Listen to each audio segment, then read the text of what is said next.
This is a Sports Catastrophe production. Hey there, ho there. It's Jeff Cutter Diamond welcoming you to another Sports Catastrophe birthday boy. Sadly, though, again, for the 5th time in 6 days, I don't have a on this day to report about. So the only video you're getting today is the birthday boy. So this birthday boy is an icon in the world of baseball. He played shortstop and third base for 21 seasons, all with the Baltimore Orioles. Over 3,100 hits, 400 plus home runs, and over almost 1,700 RBIs in his career. 2 Gold Gloves, 19-time All-Star, and 2-time AL MVP. But more importantly, he holds the record for most consecutive games played, over 2,600 of them. The streak that broke Lou Gehrig's streak of 2,130, which was unattainable, they thought. But Cal Ripken Jr. was there. Cal Ripken Jr. is now 61 years old, born today, August the 24th. His dad, Cal Sr., was in the Orioles organization mostly as a manager. The Orioles snatched him in the second round of the 1978 MLB draft. Shockingly, that no other team drafted him. In 1981, he became a third baseman in the major leagues, but then was shifted to shortstop, winning the AL Rookie of the Year and beginning the consecutive games streak. In 1983, he won the World Series with the Orioles and MVP. In 91, he won his second AL MVP and was actually the All-Star Game MVP in the game in Toronto. He broke the consecutive game streak September 6, 1995. It was the most memorable moment in an MLB.com poll. Ripken decided to end his streak at 2,600 games before the 98 season's last home game. He was a third baseman after the Orioles thought they could do better at shortstop, and Ryan Miner wasn't helping out things. Ripken was named the All-Star Game MVP in the 2001 season, his last. He was a 6'4". I was shocked he was 6'4". I thought he was 6'1" or something like that. He pioneered the way for tall, large shortstops. He holds the record for most home runs hit as a shortstop, 345, breaking Ernie Banks' record. Now, Ernie Banks did hit over 500 home runs, but Banks was mostly a first baseman near the end of his career with the Cubs. He's the MLB All-Century Team's shortstop. Ripken is a president and CEO of a corporation he did to grow the love of baseball from a grassroots level. He's purchased some minor league baseball teams and lives in Annapolis with his wife, who is a judge on the Maryland Court of Special Appeals. So, anyway, it was amazing. Cal Jr. obviously grew up around baseball because of his dad being in the system.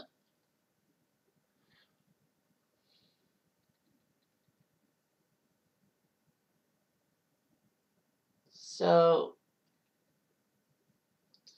yeah, so he was drafted in the second round by the Orioles. I wonder how many teams would have were angry at themselves for not taking Cal Ripken. For shortstops, the Mets took Hubie Brooks 3rd overall. That was okay. Hubie Brooks was a better third baseman, kind of like Ripken. Montreal took a shortstop, Glenn Franklin, 9th overall. Cleveland had Phil Lansford 10th overall, so that was a mistake. Minnesota took Lenny Fierdo from Minnesota as a shortstop. Cincy took Nick Eskew. The Yankees got Rex Hudler as shortstop, so yeah. And Kansas City drafted a shortstop, Buddy Biancarella.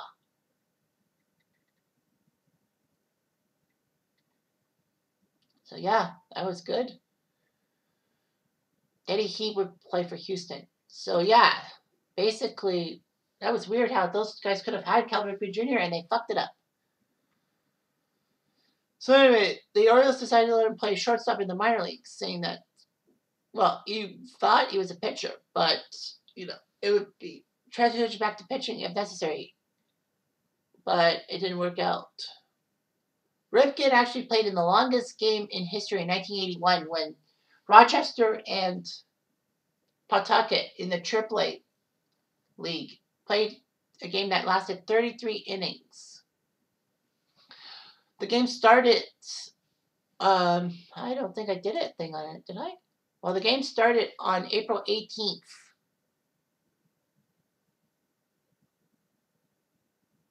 1981, and it ended April 19th, 1981 at 4 a.m. because they were trying to get the International League president because they thought they were hitting a curfew.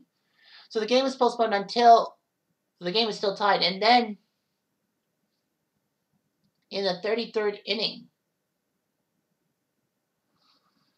the Paw Sox won the game June 23rd because of the fact that this was the next time that Rochester and Pawtucket were to meet each other in the season. And also there was a baseball strike, so that's why they got a lot of people.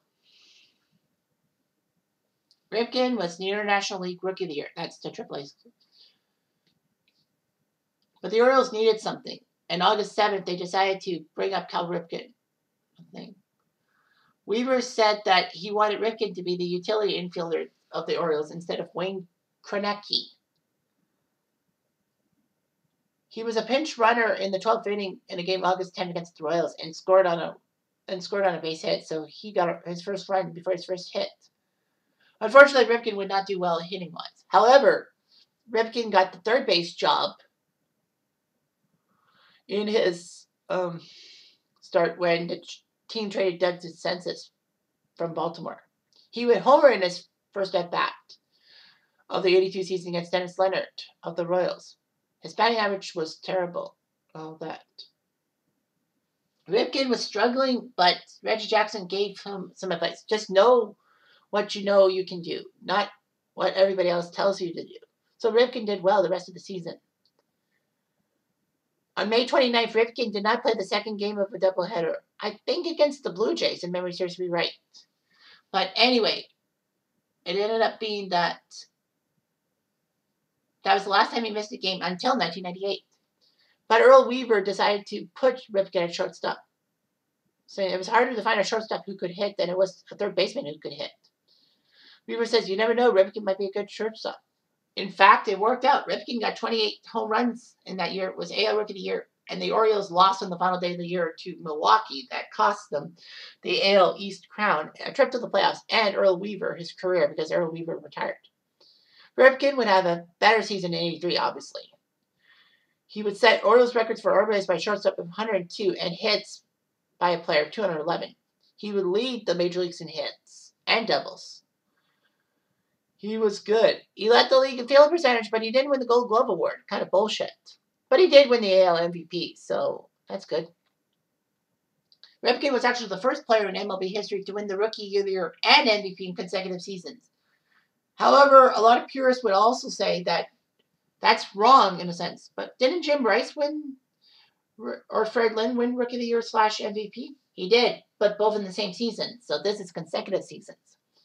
Anyway, Ripken made the playoffs for the first time as the Orioles won the AL East in 83. They took care of the White Sox, who easily mulled down the AL West, but that division was not as high pressed as the AL East. So the Orioles won. Ripken did not do that well, batting-wise, in the 83 World Series against the Phillies. Strange enough, the Orioles won the World Series without his help, but it was his defensive effort that did it. Ripken would sign a 4-year contract and play well. 3 or 4 with 27 home runs, 86 RBIs. He had an injury in 1985, and the doctor told him to rest for 24 hours. Thankfully, though, the Orioles had an off day, and Ripken was back for the next game. So, he looked good for all that.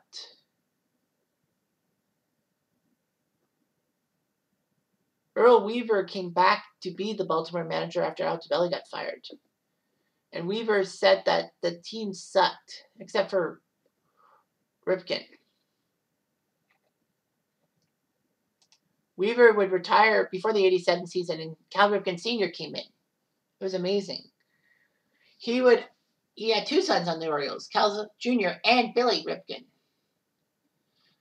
And in that famous game on September 14th, 1987, which I will probably talk about in the on this date, September 14th, I should. The Blue Jays crushed the Orioles 18-3. I'll get more into that when I talk about it in September. But anyway, Ripken was taken out of the game in the 7th inning for Ron Washington, former Texas manager. Ripken had a streak of 8,243 consecutive innings played, not games, innings.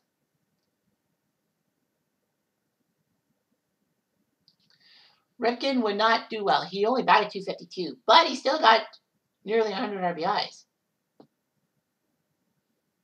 There were rumors that Baltimore wanted Ripken to play third base instead of Ray Knight in 1988. Ray Knight had a very off year after Baltimore went head over heels to get the 1986 World Series MVP the previous year. The Orioles were not good. Ripken Sr. got canned for Frank Robinson after an 0-6 start. They actually started out 0-21. He did lead Major League shortstop with home runs and RBIs, despite the fact Baltimore did not really have that good year.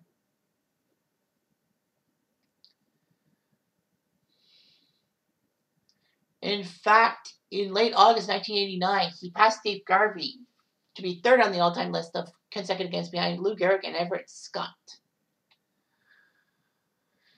Ripken, unfortunately, would slump in 89, and that didn't help matters as the Orioles on the final weekend of the year lost the AL East title to the Toronto Blue Jays. A little bit of bias. Anyway, 1990, he looked okay and all that, but he had a couple of problems. In fact, in 1990, Ripken only made 3 errors in 1990, but didn't win the Gold Glove. That was Ozzie Guillen. And even Tony Fernandez won that. It was amazing. Ripken would have a good year in 91. In fact, he led the American League in batting average, becoming the first shortstop before the All-Star break to do that since Lou Boudreau, 47. He would hit .323 with 34 home runs, 114 RBIs. But honestly, it was his 91 All-Star Game weekend that was huge. He took part in the Home Run Derby and won it. And then he won the MVP with a 3-run shot off Dennis Martinez. So he was the AP Player of the Year. And, of course, he won the AL MVP. He should have. So Ripken looked good. In fact, he was the first player to win Home Run Derby and All-Star Game MVP in the same year. Sadly, though, the Orioles were 20-plus games out under 500. Ripken was actually the last Baltimore Oriole to hitter at Old Memorial Stadium as he granted to double play against the Tigers. Ripken signed a 5-year deal with the Orioles August 22nd, worth over $6 million a year. But he would slump.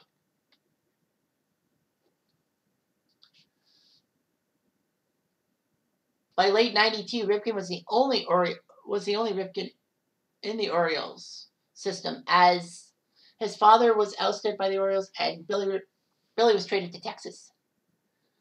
So he got himself a taller batting stance. And a lot of people did criticize him for playing every day.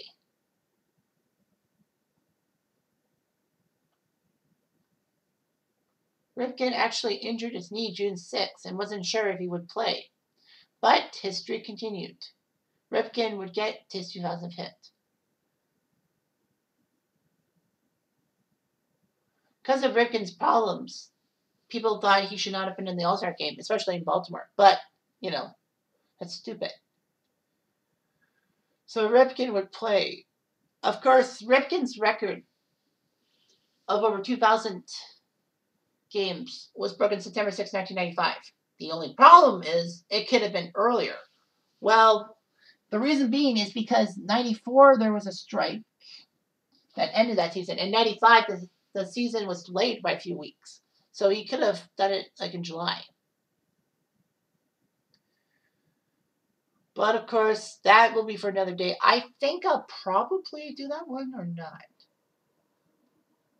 Yeah, I'll talk about the Mr. 2131 on September the 6th. So yeah, this was amazing. So Ripken got the streak over. In fact, in June of '96, he broke the world record of consecutive games with his 2,216th, because the world record was set by Japanese player Sachio Kinugasa, who was actually the game. The Orioles would sign Mike Bordick from the A's in 97 and move Ripken back to third base permanently.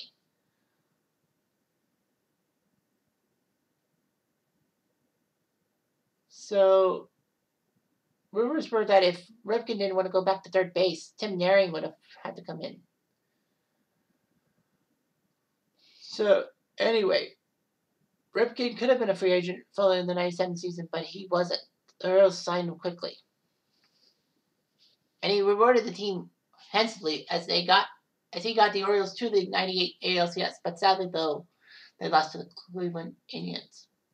Ripken decided to end his streak, and then that's when Ryan Minor came in third base and started in his place. I think it was a prank, but no, it wasn't.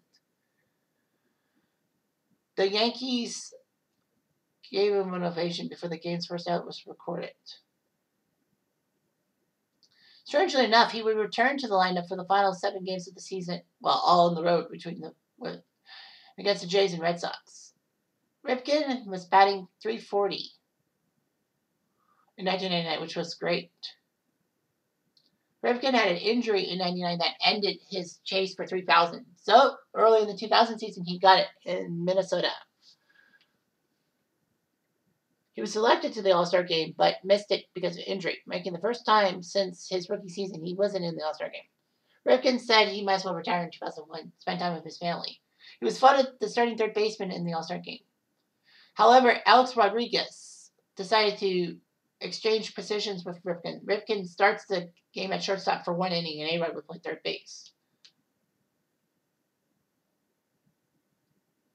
Ripken made his first plate appearance and got a waist-high fastball from Chan-Ho Park and ripped it for a home run. A lot of people thought that Park grooved the pitch to him. Anyway, Ripken was the All-Star Game MVP in that one.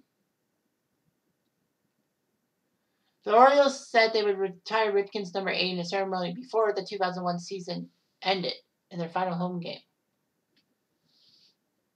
And Ripken's final game was supposed to be at Yankee Stadium, but because of September 11th, everything was postponed for a week. So the final game was at Oriole Park, which was quite good. Ripken was on deck when Brady Anderson missed a pitch and struck out to end the game. Ripken was amazing. He's got a lot of charity work ahead of him for neuromuscular research at Johns Hopkins University because of Lou Gehrig's disease and the guy he was chasing. So amazing. Ripken was an envoy from China, got the Doctor of Humanities from the University of Delaware in Maryland. It was amazing. Ripken was 6'4". I didn't think he was that tall. Ripken, one of the best shortstops of all time, despite the fact he played his final 5 seasons at third base. He still is a great shortstop. I keep thinking he's a third baseman, not a shortstop. But, of course, that's just me. In fact, Billy and Cal Ripken were one of only 4 brother combinations in Major League history to play second base / shortstop. The Hamners, Garvin and Granny, that's the name, in 1945, Eddie and Johnny O'Brien, who were twins, with the Pirates in the mid-50s, and Frank with Milt Bowling of the Tigers in 1958. Ripken missed out on a unanimous selection to the Hall of Fame by 8 votes, but he still did it. Tony Gwynn, who was appearing on the ballot himself for the first time, because, 5 years after they retire, was on there. NASCAR really paid tribute to Ripken in a sense. So Ripken married Kelly and they had 2 kids, Rachel and Ryan. Oh, I'm sorry. Ripken married Kelly. Oh, I didn't know he was divorced. Darn. So they divorced in 2016, and then Ripken married a circuit court judge. Ryan was drafted in the 20th round of the 2012 draft by the Orioles, but he chose to attend college at the University of South Carolina. And then Ryan would transfer to a community college and was drafted 15th round by the Nationals. The Nationals released him, and he signed in Baltimore to the Aberdeen Ironbirds.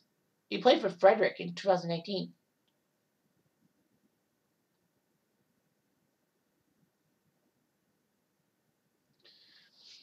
RIPKEN has done 30 books. That's amazing, and a lot of business ventures.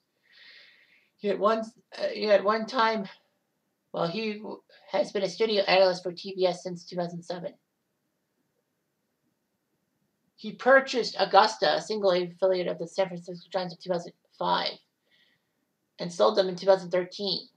At the end of the 2008 season, he actually purchased the Vero Beach Devil Rays of the single-A for State League and moved them to Port Charlotte.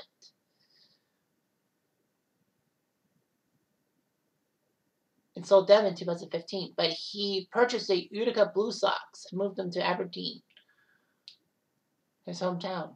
The short season single-A affiliate in the Orioles system. Kind of weird, don't you think? But anyway, yeah, 19-time All-Star, 8-time Silver Slugger Award for shortstop, 2-time AL MVP, 83-91, 2-time All-Star Game MVP, 91 and 01, 2-time Gold Glover, 91 and 92, should have been more. Rookie of the Year, Lou Gehrig Award winner, Sportsman of the Year in 95, Athlete of the Year in 95, and many honors.